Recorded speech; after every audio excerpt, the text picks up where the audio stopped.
Ciao a tutti! Oggi controlliamo insieme le risposte dei primi 3 esercizi che ho condiviso con voi negli ultimi giorni. Se non avete visto questi esercizi e volete farli prima di guardare questo video, potete trovarli qui su YouTube nella sezione Community oppure su Instagram. Andate sul mio profilo e troverete la storia chiamata Challenge e lì potete trovare questi esercizi e troverete anche i prossimi esercizi per la prossima settimana quando li pubblicherò.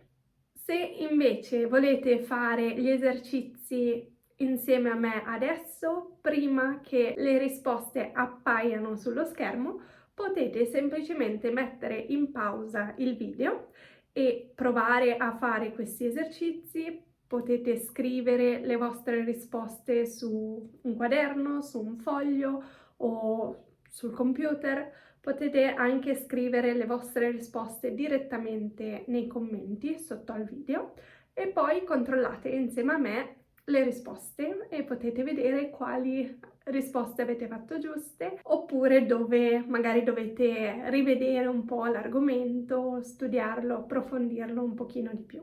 Ok, iniziamo. Allora, in questo primo esercizio avete delle immagini e dovete semplicemente trovare il verbo corretto, il verbo che descrive questa immagine.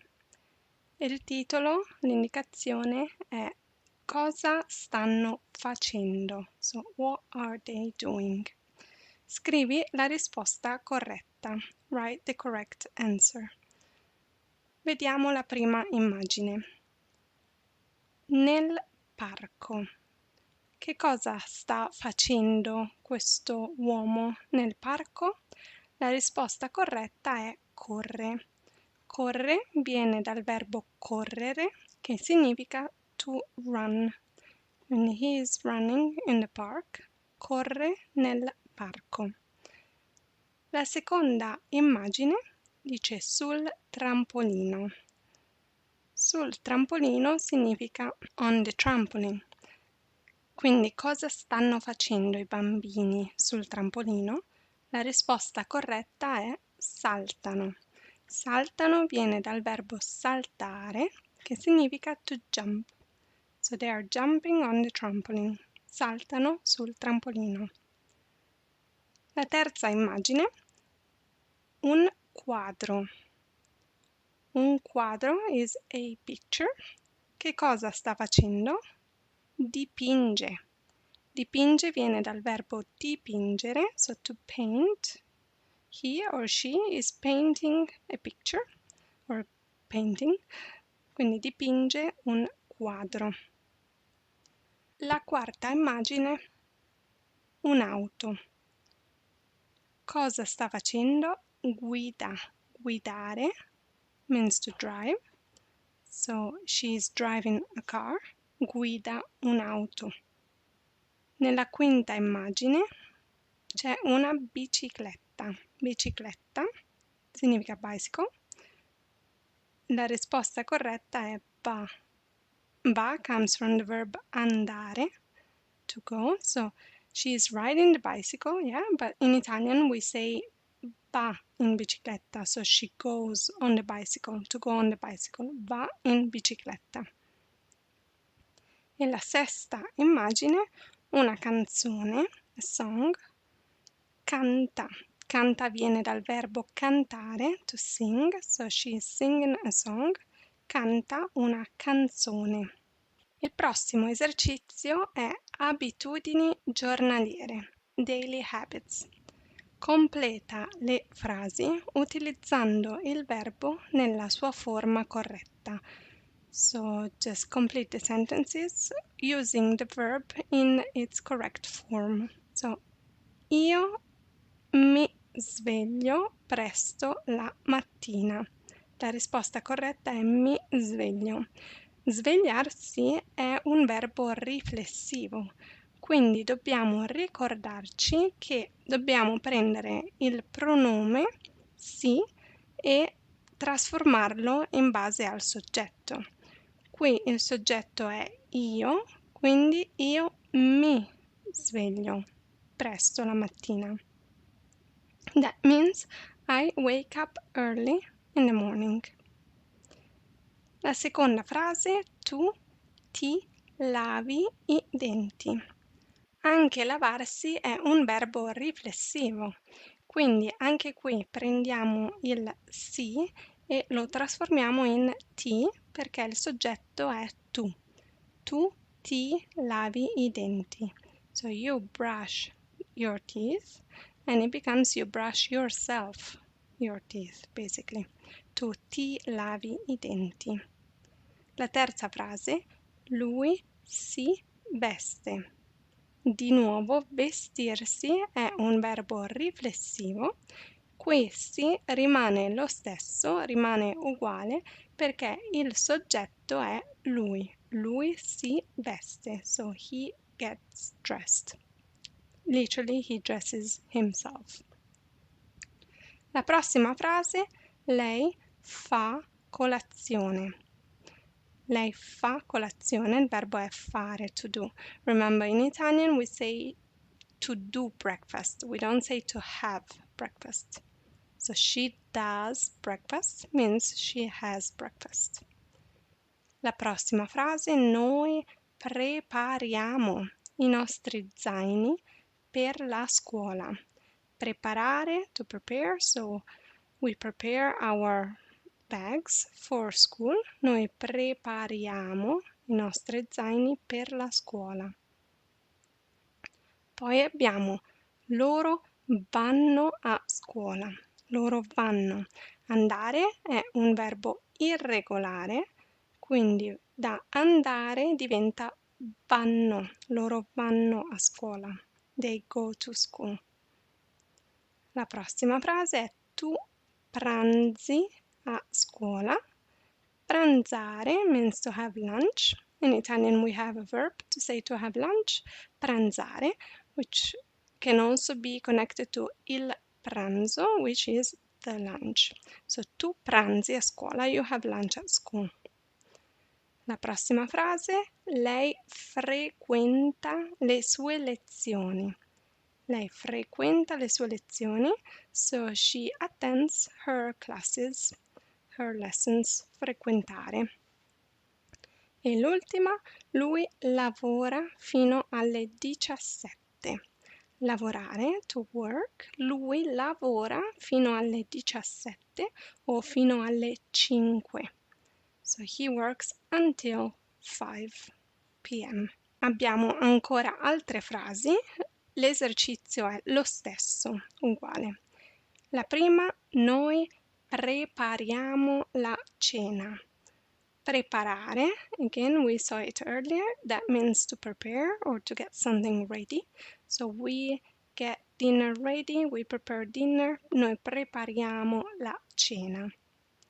La seconda frase, tu ceni. Molto semplice. Cenare means to have dinner, just like we have a verb to have lunch, pranzare. We also have one to say to have dinner, cenare. And la cena is the dinner. So tu ceni. La terza frase è loro fanno una doccia. Loro fanno una doccia significa literally they do a shower, which means they have a shower. In Italian we say to do a shower. Loro fanno una doccia.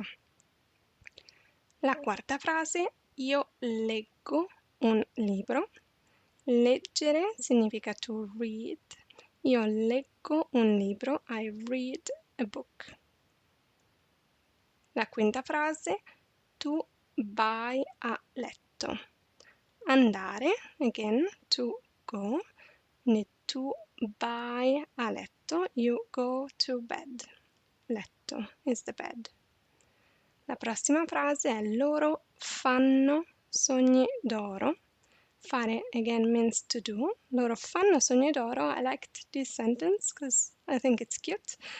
It means they have sweet dreams, but literally is they do sweet dreams. In Italian, we do sweet dreams, and d'oro means golden. So for us, it's like they do golden dreams, which is wonderful.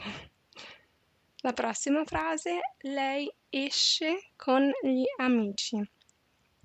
Anche uscire è un verbo irregolare. Uscire means to go out. Lei esce, quindi questa U diventa E. Lei esce con gli amici. She goes out with friends. La prossima frase è lui pulisce la casa. Pulire means to clean. This one is also irregular because, as you can see, it adds S-C-E. Lui pulisce. He cleans the house. La prossima è noi andiamo al parco. So we go to the park. Noi andiamo al parco. Poi abbiamo tu pettini i tuoi capelli. Tu pettini i tuoi capelli. Pettinare significa to brush. So you brush your hair. Pettinare. Tu pettini. E l'ultima frase, loro vanno a letto presto. So they go to bed early. Loro vanno a letto presto. Il prossimo esercizio è sulle preposizioni di luogo. Sono sicura che voi amate le preposizioni, come tutti, quindi vediamole insieme. Dove si trova? So where is it? Dove si trova? Leggi e scrivi le preposizioni, and here you have the prepositions that you are supposed to use in this exercise, so it also helps you. Sopra, dentro, sotto, davanti, dietro, accanto, in mezzo. Ok, vediamole insieme. Numero 1. Il criceto è sopra la ciotola. Il criceto is the hamster. We're talking about a hamster here. Il criceto, the hamster, è sopra la ciotola. If you can see, the hamster is on top of the bowl. Sopra. Numero 2. Il criceto è dentro la ciotola. So here the hamster is inside the bowl, dentro la ciotola. Numero 3. Il criceto è sotto la ciotola. Here the hamster is under the bowl, sotto la ciotola. Numero 4. Il criceto è davanti la ciotola.